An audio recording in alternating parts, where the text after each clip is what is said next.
Have a great day. So, most queer people have a coming out story. I have one of those, but more exciting and interesting was my coming in story, which a few of us are very lucky to have, let me tell you.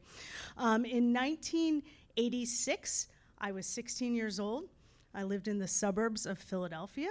I knew no gay people. There was no such thing as a gay-straight alliance.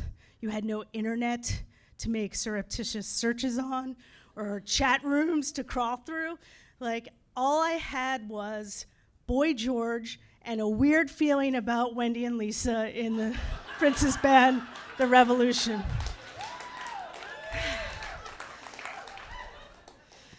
But I thought I was a cool kid. I had an asymmetrical haircut, and for my Sweet 16, I insisted on wearing a suit and tie, a look my mom would call, that's her Annie Hall look. Like, she would say that anytime I wore, like, masculine clothes, she'd be like, that's her Annie Hall look. Sorry, Mom. So you think that I would have been slightly prepared for what happened when the new girl came to my English class mid-semester and sat across from me in the kind of, it was like a little U-shaped classroom. She was arty in an easy way. She had would wear these cool scarves, and she had this beautiful blonde hair, and it just kind of glowed.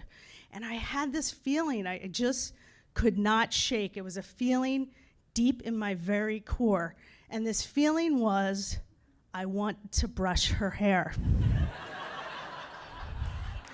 Like, I would imagine her laying her head on my lap, and I would take a substantial tortoiseshell hairbrush and rake it through her lovely, lovely locks.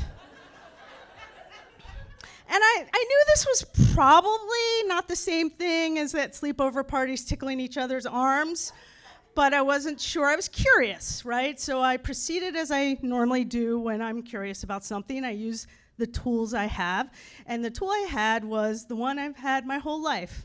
As a brownie, like, the only patch I got was Friend Maker. So I decided to befriend this person and see what it was all about. So one day we were hanging out outside of school, and she kind of leans in and whispers to me conspiratorially and says, guess what? I have a crush on someone. And I said, really? What's her name? And she said, you mean his name? And I said, yeah, that's what I said. And she said, no, you said her name.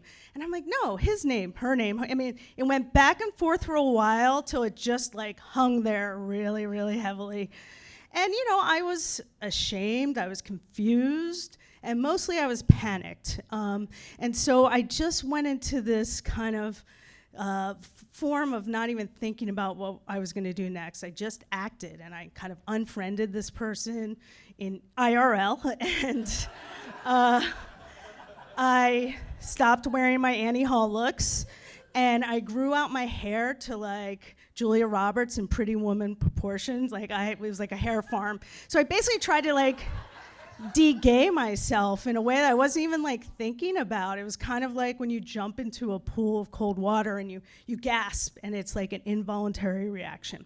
So I did not actually come out till I was to myself, till my early 20s, and not to my family until my early 30s, and I did not embrace my full Annie Hallness till my late 30s. So a lot of lost time. And that's why I was really prepared when I got this very strange message from someone else I went to high school with at the same time on Facebook. This is a person who stayed in the suburb we grew up in and was married to the same guy for 20 years, has 2 kids who are kind of aging out of high school. I haven't talked to her in years, and I get this message. There's no salutation, and it just says, wow, you sure date a lot. Honestly, for our age, you keep moving like shark. Impressive.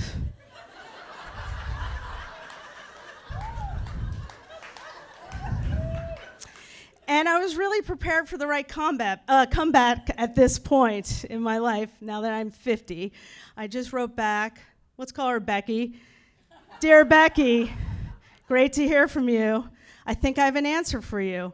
It was all those years I was stuck in the closet due to systemic homophobia. I have to make up for those years.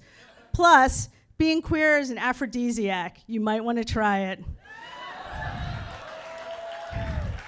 There was like radio silence for 3 days, and then she writes back and just says, and they're all really cute. Yes, they are. Yes, they are.